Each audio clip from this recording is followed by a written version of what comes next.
BTV 이동진의 파이아키 안녕하세요. 저는 이동진입니다. 오랜만에 지금 영화 시간으로 돌아왔습니다.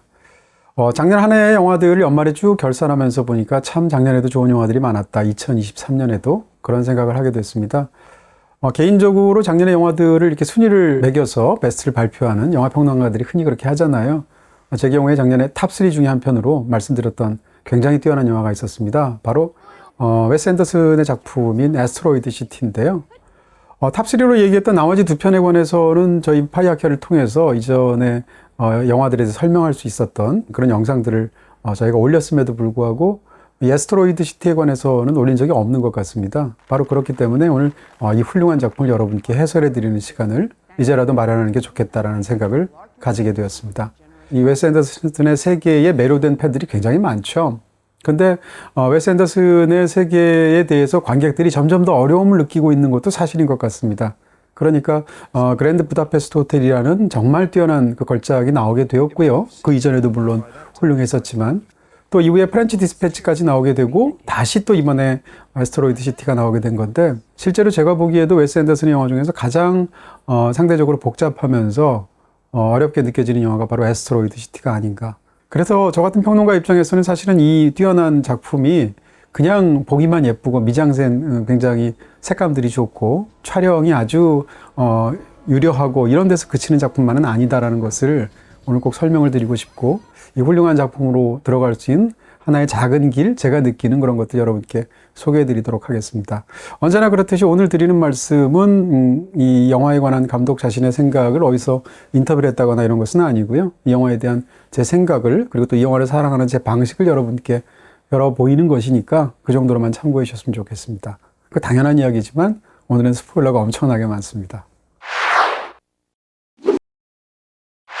먼저 말씀드리고 싶은 것은 애스트로이드 시티가 이 전작이었던 프렌치 디스패치랑 이어지는 마치 2부작처럼 저한테 보인다, 이런 말씀 드리고 싶습니다. 사실은 이 프렌치 디스패치도 나왔을 때 그 이전 작품이었던 그랜드 부다페스트 호텔과 함께 2부작처럼 보이는 측면이 있었는데 흥미롭다, 이런 식으로 이 웨스 앤더슨의 세계가 확장되는 것이 아닌가라는 생각을 가지고 있는데요.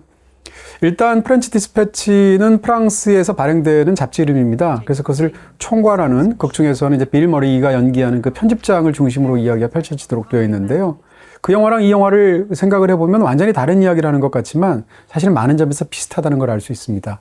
다시 말하면 프렌치 디스패치에 등장하는 빌 머리와 그리고 애스트로이드 시티에 등장하게 되는 에드워드 노튼이라는 이 영화의 이 모든 연극을 쓰게 된 작가를 한번 비교를 하게 되면 두 사람은 모두 다 다른 어떤 뛰어난 예술가들을 끌어모아서 그 종합된 결과로 창작품을 발표하는 그런 형식을 갖고 있는 사람이다, 이렇게 얘기할 수 있습니다. 물론 이 두 사람은 자신의 이력의 절정에서 50살이 되었을 때 뜻하지 않은 사고나 병을 얻어서 갑자기 세상을 떠난다는 공통점을 갖고 있습니다. 그리고 동시에 이 두 사람이 다루고 있는 자신의 그 전문 분야는 무엇인가 하면 바로 서사예술의 장르에 속하는 그런 것이라고 말할 수 있겠죠.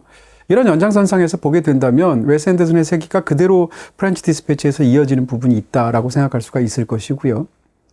이를 통해서 어떻게 생각하면 이 영화라는 서사예술이 또 다른 인접 서사예술이라고 말할 수 있는 연극이라든지 혹은 뭐 더 확장시켜서 말을 하면 잡지의 세계라든지 이런 걸 통해서 일종의 서로 다른 서사예술들 사이에서의 느슨한 연대를 표현하기도 하고, 이 느슨한 연대라는 것은 사실은 웨스 앤더슨의 작품 세계를 이해하는 굉장히 중요한 개념일 텐데요. 그러면서 영화 예술에 대한 자신의 어떤 견해를 드러내고 그 속에서 자신의 인생관과 또 사랑관과 이런 것들을 그대로 아로새긴 그런 탁월한 작품이다, 이렇게 일단 정리할 수 있을 것 같습니다. 또 한 가지는 애스트로이드 시티 자체가 이제 SF 영화라는 장르로 파악할 수 있는 그런 작품인데요. 이 영화의 러닝타임 한 3분의 2쯤 되면은 정말 이상하게 느껴지는 사건이 영화 속에서 벌어집니다. 다시 말하면 모든 사람들이 모여서 밤하늘을 보면서 별들을 관찰하려고 할 때 하늘에서 우주선이 나타나고 거기서 외계인이 나타나는 굉장히 이상한 사건이 영화에서 등장하게 되는데요. 이 중심을 이루게 되는 외계인이 나타나는 사건을 과연 어떻게 받아들이냐에 따라서 영화의 전체에 관한 인상이 달라지게 되죠. 먼저 전체적인 큰 틀을 잡아서 말씀을 드린다면 사실은 웨스 앤더슨의 영화를 볼 때 많은 사람들이 그의 어떤 촬영에서 보여주는 거의 강박에 가까울 정도로 인물들을 움직이게 하거나 카메라가 움직인다든지 방향의 측면이라거나 오는 색감을 사용하는 방식이나 이런 부분에 있어서 그런 형식적인 부분에 집중해서 웨스 앤더슨한테 감탄하는 경우가 굉장히 많습니다.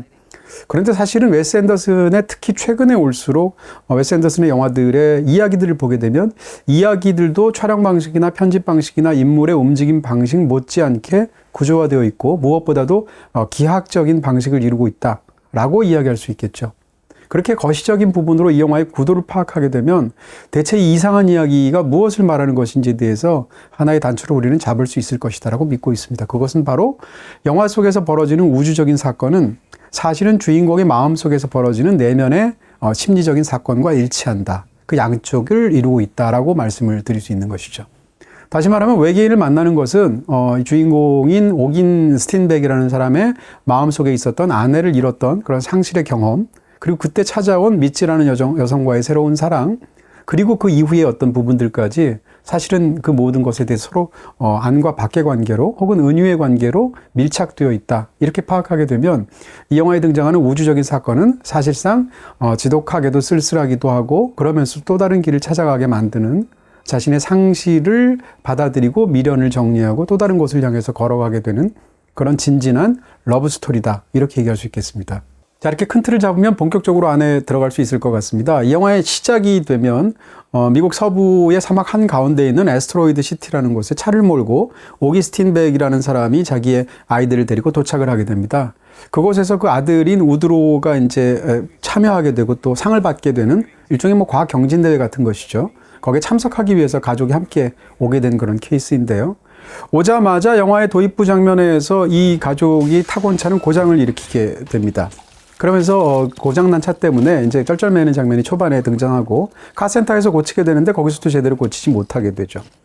근데 이 영화에서 굉장히 흥미로운 것은 이 영화에서 다루고 있는 은유가 사진의 형태로 표현이 된다는 것입니다. 사실은 이 영화 속에 등장하는 이제 방갈로 같은 것들이 나오게 되는데요. 이 독립된 객실처럼 보이는 그 방갈로에서 주인공인 오기스틴 백이 막 좋아하게 되고 사랑의 어떤 초입에서 굉장히 이상한 감정을 겪게 되는 상대방 여성인 그런 스타 배우인 미찌와의 관계에서 대화하는 장면들 여러분들이 영화에서 인상적으로 보셨을 텐데 그 대화를 할 때 항상 그 방갈로의 양쪽 그 위에다가 이 사진가이기도 한 오기스틴 백은 사진 한 두 장씩을 항상 꽂아놓게 되죠. 그 꽂아놓는 사진의 쌍은 모두 3번이 영화 속에 등장합니다. 그러니까 이 3번에 나오는 2장의 사진들, 이 6장의 사진들의 관계가 영화에서 굉장히 흥미로운 어떤 길을 내주는 사실은 그런 역할을 하고 있다는 것이고요. 우리가 은유라는 것을 뜻하게 될 때 비유가 되는 대상이 있을 것이고 그 다음 비유하는 어떤 그런 것이 있을 텐데 이 두 가지를 보통 우리가 원관념, 보조관념이라고 말을 하죠. 그랬을 때 사진 2장을 위에 보아놓았을 때 그 쌍은 항상 원관념과 보조관념의 관계를 이루고 있다는 것입니다. 이 영화를 풍부하게 만들기 위해서 은유를 적극적으로 사용하는데 그것을 제대로 영화 속에 녹여내지 못하면 오히려 사용하지 않은 것만 못한 경우가 굉장히 많게 되죠. 근데 절묘하게도 웨스 앤더슨의 특히 이 영화 애스트로이드 시티를 보게 되면 주인공이 사진가입니다. 그리고 자기가 찍은 사진들을 이제 막 호감을 느끼게 되는 상대방 여성에게 자기가 투숙하고 있는 그 객실에 사진들을 올려놓는다는 것은 굉장히 자연스러운 극중 설정이 되죠.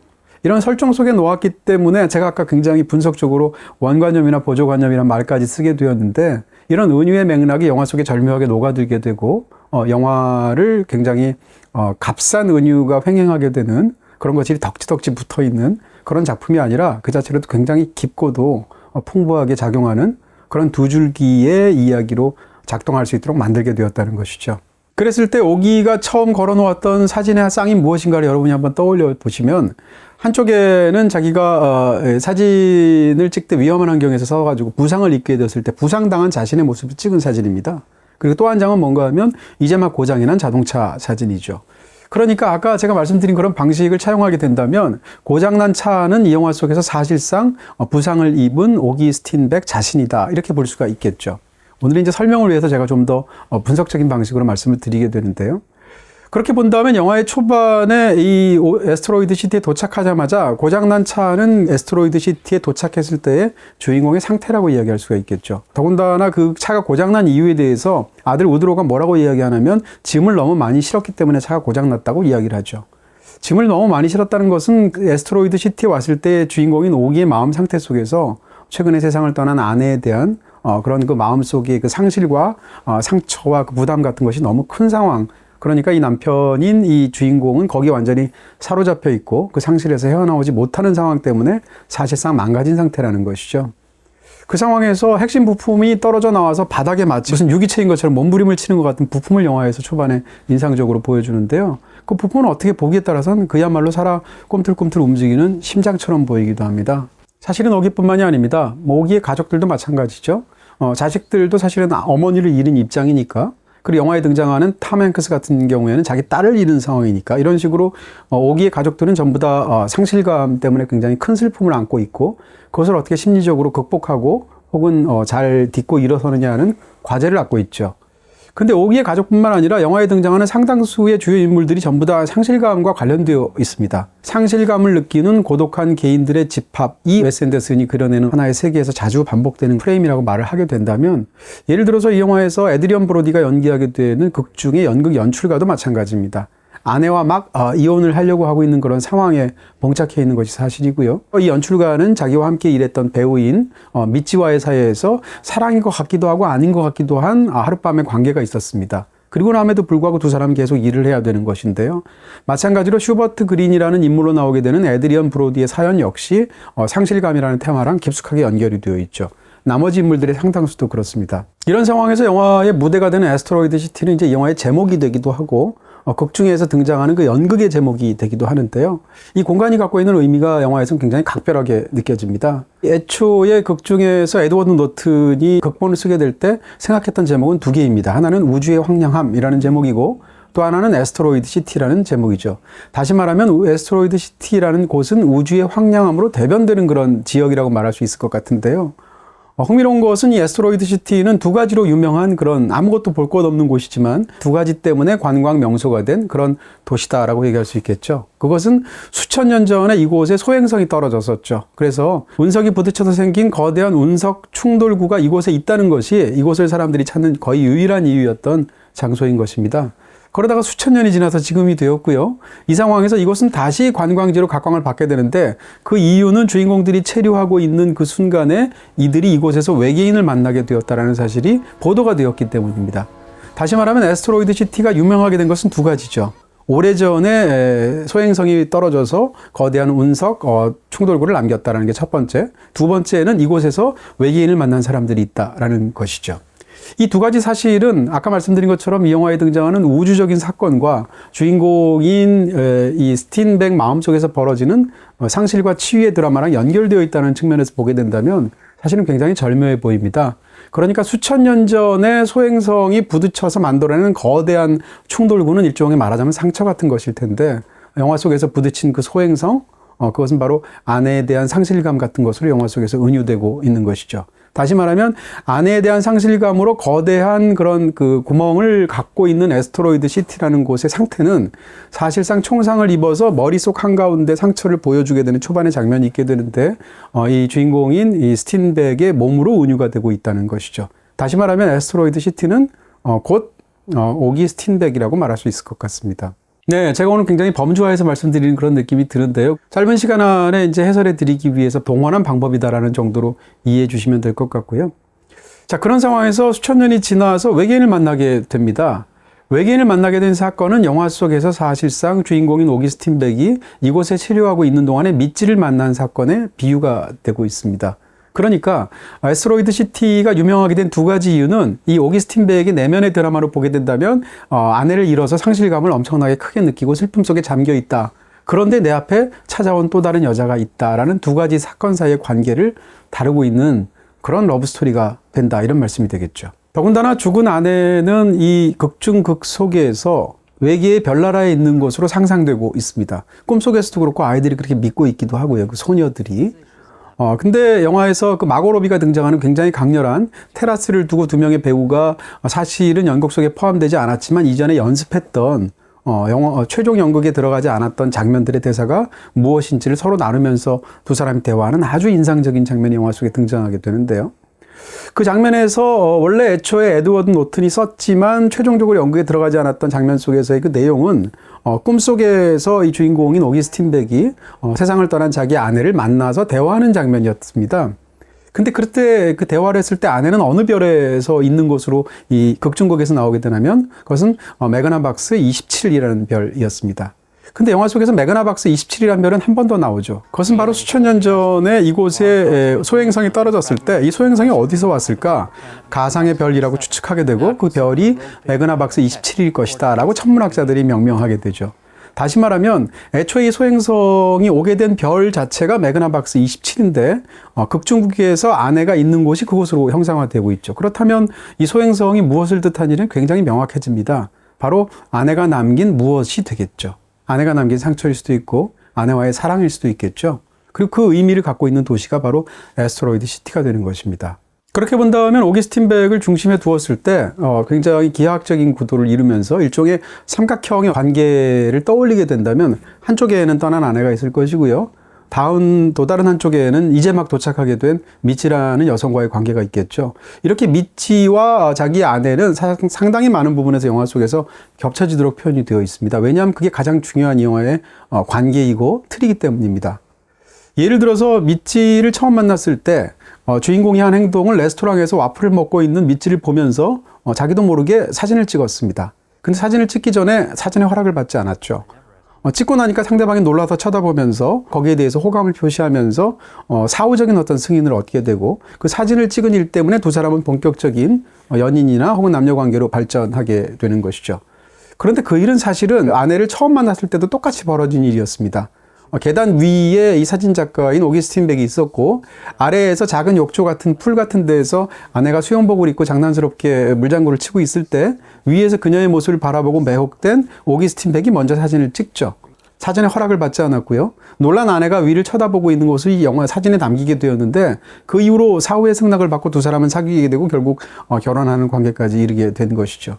그렇게 본다면 미치와 아내는 사실상 그 첫 만남에서 고스란히 겹치도록 영화 속에서 이야기가 짜여졌다는 것을 우리가 눈치챌 수 있습니다.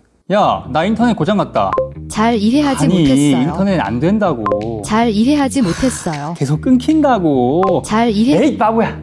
지금까지 만난 챗봇은 내 마음도 몰라주는 바봇. 이제 비월드의 챗봇 챗비가 해결해드릴게요. 인터넷과 셋톱박스에 문제가 생겼나요? 원격으로 세밀하게 진단해 해결해드릴게요. 문제가 아직 해결되지 않았다면 쉽게 따라할 수 있는 조치 방법을 영상으로 안내하거나 서비스 매니저 방문 신청도 도와드려요. AI 챗봇 챗비를 지금 비월드에서 만나보세요.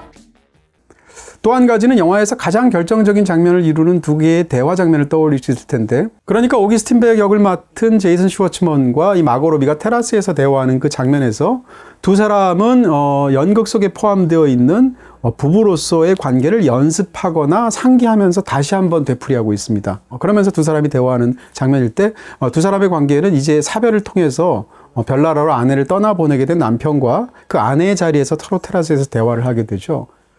이 장면 못지않게 영화에서 굉장히 인상적인 장면은 두 개의 방갈로와 객실로 서로 나뉘어서 창문에 두 사람이 기대어 서서 대화하는 그런 미찌와 그 다음에 오기의 장면일 텐데 이 두 장면을 묘사하는 영화적인 장면과 이 편집 방식과 촬영 방식은 사실상 테라스의 장면과 고스란히 일치하도록 되어 있습니다.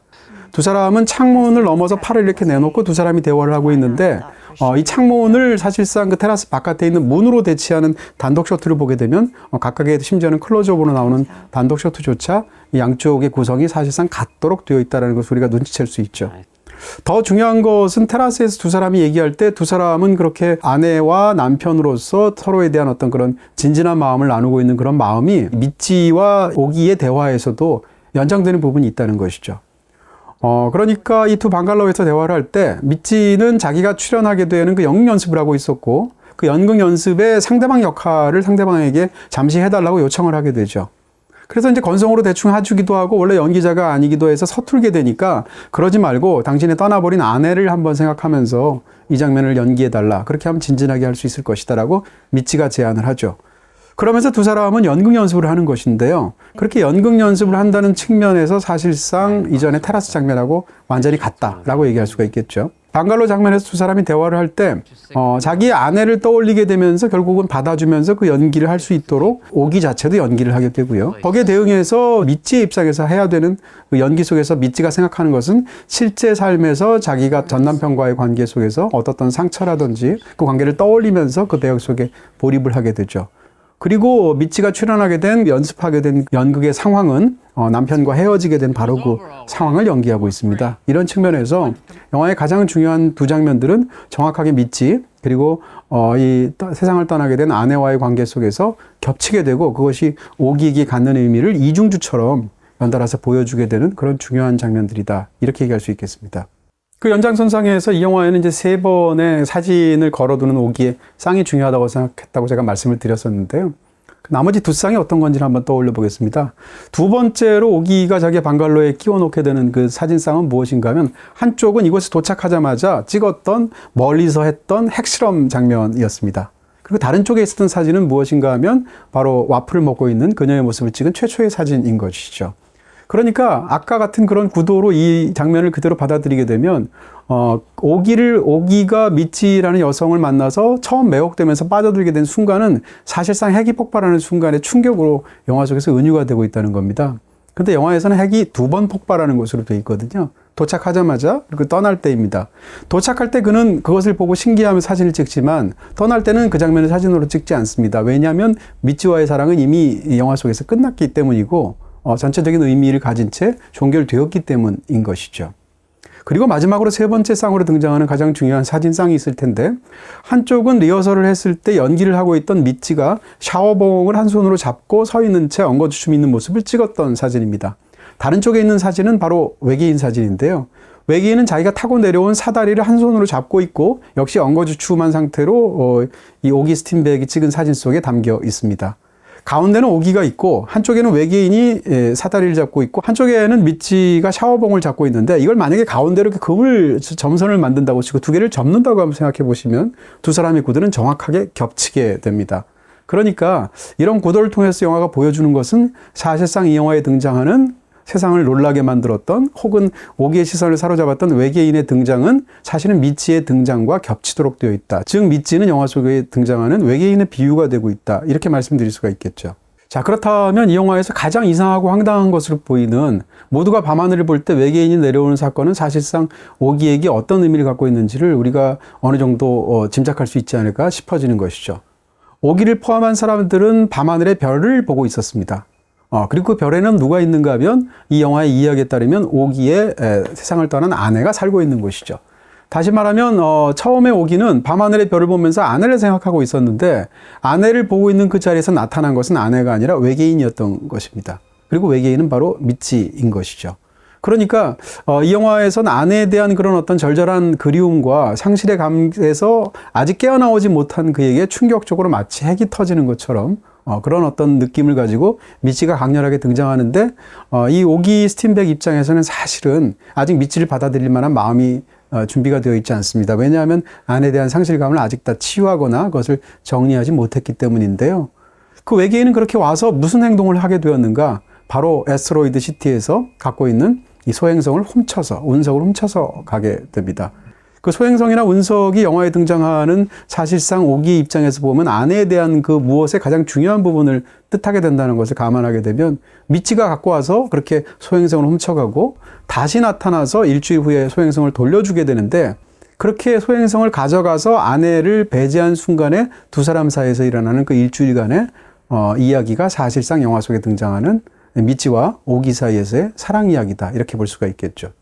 그러니까 그 사랑은 아내를 뜻하게 되는 소행성 혹은 운석이 옆으로 한쪽으로 치워졌을 때 가능하게 되는 그런 사랑이었던 것이죠.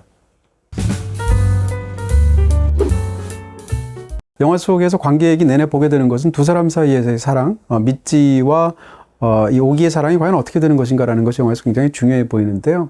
웨스 앤더슨의 영화에서 많은 영화들이 그런 구도를 갖고 있는데 문라이즈 킹덤이라는 영화를 보시게 되면 다른 영화들도 그렇지만 그 영화 속에 등장하는 10대 남녀들은 자신이 사랑하게 되는 상대가 누구인지 그리고 나의 감정은 무엇인지 그리고 우리는 앞으로 이 사랑하는 연인 사이에서 이제 막 싹튼 사랑을 어떻게 갖고 가야 되는지를 정확하게 알고 있습니다. 그래서 아이들은 굉장히 낭만적이면서도 약간 코믹하기까지 한 키스 장면이 영화에서 굉장히 중요하게 등장하는데요. 지금 말씀드렸던 문라이즈 킹덤의 이런 구도 아이들은 그럼에도 불구하고 문라이즈 킹덤에 등장하는 어른들의 또 사랑 구도가 있죠. 거기는 프랜시스 맥도맨드와 그다음에 브루스 윌리스가 등장하게 되는데 이 두 사람의 사랑은 아이들의 사랑에 비해서 지지부진하고 관계가 얽혀 있고 수많은 것들에 사로잡혀서 이러지도 저러지도 못하는 어른들의 사랑을 보여주죠. 마찬가지가 바로 이 영화입니다. 지금 말씀드렸던 구도는 이 영화에도 그대로 패턴이 반복된다고 말할 수 있을 것 같은데요. 오기의 아들인 우드로우는 디아나를 사랑하게 됩니다. 근데 이 10대 남녀는 자기들이 서로를 사랑하게 되자마자 무엇을 해야 되는지 정확하게 알고 있고 가장 중요한 순간에 우주를 향해서 이 두 사람의 사랑의 표현을 하트로 띄워 올리게 되고 그 밑에서 낭만적인 키스를 하게 되죠. 그렇지만 오기는 바로 직전에 이 미찌와의 관계에서 하룻밤을 지내게 되었고 서로에 대해서 사랑을 느끼고 있음에도 불구하고 이것을 어떻게 해야 될지 우리는 과연 사랑을 한 것인지 아니면 이후에는 어떻게 이 사랑을 갖고 가야 하거나 포기해야 되는지 자체를 모르게 됩니다. 그래서 영화에서 등장하는 방갈로 장면에서 두 사람이 대화할 때 우리가 사이에서 있었던 것은 과연 사랑일까라고 하면서 아리송한 대화를 하는 장면이 있게 되죠. 근데 그 이야기는 제대로 이어가지 못하게 되는데요. 중간에 갑자기 불쑥 오기가 무슨 얘기를 하게 되냐면 외계인 사진을 찍을 때 그 외계인의 눈빛이 마치 너희는 끝났어 라고 말하는 것 같아서 기분이 나빴다라는 말을 하죠. 근데 그 얘기를 듣자마자 이 미치는 자기의 이야기로 받아들여서 그래요, 확실히 우리의 사이는 끝난 것 같아요 라고 말을 하게 되고 오기는 그 말을 듣자마자 영화에서 가장 이상한 사건 중에 하나인 옆에 있는 전기 버너에 자기 손을 올려놓아서 스스로 화상을 입는 자해를 하게 됩니다. 그런데 지금 말씀드렸던 그 외계인 사진과 이 미찌의 사진이 양쪽에서 서로 겹치듯이 있을 때 그 바로 직전의 사진에 관해서 애초에 미찌가 물어보게 됩니다. 사진 잘 나왔어요? 이렇게 물어보니까 남자는 이전에 찍었던 외계인 사진인 줄 알고 잘 나왔어요 하고 외계인 사진을 보여주죠. 그러니까 미찌는 거기에 대해서 아니 그 사진 말고요. 나 리허설 했을 때 찍은 사진이라고 말을 하게 되죠. 다시 말하면 영화 속에서 일부러 이런 혼동된 오해를 일으키는 대화를 통해서 보여주는 것은 그 외계인 사진 그리고 미찌 사진을 겹치게 만들므로써 외계인은 곧 미찌라는 것을 관객들에게 보여주고 있는 것이죠. 그러니까 외계인이 인류를 보면서 너희는 끝났어라고 말한 것 같다라고 받아들였던 것을 미찌는 우리 관계는 끝났어. 다시 말하면 우리 사랑은 이미 끝나버리고 시작 부분에서 좌초되고 말았어 라는 것으로 받아들이게 되고 그 얘기를 듣게 된 오기는 자기 손을 이제 버너에 올려놔서 스스로 화상을 입게 되죠. 왜 그런 이상한 짓을 했을까라는 건데 뭐 여러 가지일 수 있겠죠. 일단 우리 관계가 그녀와의 새로운 사랑이 끝났다라는 것을 받아들이기 어렵고 슬프니까 스스로 자해를 함으로써 그런 슬픔을 어떤 식으로든 반대로 극복해 보려고 하는 어떤 표현일 수도 있고요. 혹은 그에 동의하지 않겠다는 어떤 마음의 의지의 표현일 수도 있을 것이고 어떻게 다양한 방식으로 어쨌건 그런 자해 사건을 우리가 받아들일 수도 있겠죠. 그런데 가장 극적인 부분에서 이 자해를 했었던 극중 사건은 실제 사건하고 겹쳐지면서 완전히 다른 단계로 영화의 클라이맥스에서 도약을 하게 됩니다. 그것은 바로 이 10대 남녀 그러니까 우드로와 디아나가 우주를 향해서 자신의 사랑의 사인을 띄워올리고 키스라는 걸 보는 순간 그 아이들의 명확한 사랑의 선언과 고백을 보았는데 그렇다면 나와 미치 사이에서의 관계는 무엇이지? 혹은 그 장면에서 연기했던 내가 버너에 손을 올렸던 그 극중극에서의 그 캐릭터의 마음은 무엇이지에 대해서 의문을 가지게 되고 그때까지 하고 있던 자기의 연극에서 배역에서 벗어나서 뒤로 돌아가서 문을 열고 연극 뒤로 넘어가서 만든 사람들과 직접 대화를 하는 일련의 장면이 이 영화에서 가장 중요한 클라이막스를 이루게 되죠. 그 순간에 미치도 다시는 등장합니다. 의문을 가졌을 때 이 오기가 근데 그렇게 무대 뒤로 퇴장할 때 오기가 미치를 보았을 때는 미치가 오기를 보지 않고요. 미치가 오기를 보았을 때는 오기가 미치를 보지 않습니다. 그렇게 두 사람은 엇나간 것으로 끝나게 되고 이 장면은 사실상 극중에 등장하는 미치의 마지막 장면이 됩니다. 그렇게 무대 뒤로 돌아가서 연출가를 만났는데 연출가한테 그 번호에 관한 이야기나 여러 가지에 관한 이야기를 이 오기가 물어봤을 때 연출가는 그렇게 얘기합니다. 네가 연기한 캐릭터와 네가 다르지 않으니까 잘하고 있다 라고 말을 하는 것인데요. 사실상 그 장면 속에서 오기 스틴백과 오긴 스틴백을 연기하는 실제 극중의 배우는 두 가지 고민을 함께 갖고 있는 것이죠. 다시 말하면 극중극 속에서 그때 왜 내가 연기하고 있는 오기 스틴백이라는 인물은 버너에 손을 올려놔서 자해를 했을까가 첫 번째 고민인 것이고요. 두 번째는 사실은 극 바깥에서 이 오기 스틴백을 연기한 이 배우는 극작가와 사랑을 하고 있었죠. 에드워드 노튼과의 관계에서 두 사람은 연인 사이가 된 것처럼 보이는데 그 과정에서 이 에드워드 노튼은 갑작스러운 일로 세상을 떠나게 되죠. 그러니까 영화 속에서 이 배우가 연기하는 상실은 사실은 앞뒤로 실제와 극중극을 통해서 두 가지가 있다는 것이죠. 바깥에는 작가의 상실이 있는 것이고요. 안에서는 자기 아내에 대한 상실이 있는 것입니다. 그것을 어떻게 해결해야 될지 모르기 때문에 그런 감정선상에서 연출가를 만나게 되고 그 이후에 마지막으로 마고 로비라는 자기의 전철을 연기했던 배우와 함께 이야기를 하는 것이 그 무대 뒤 장면의 클라이맥스가 되죠.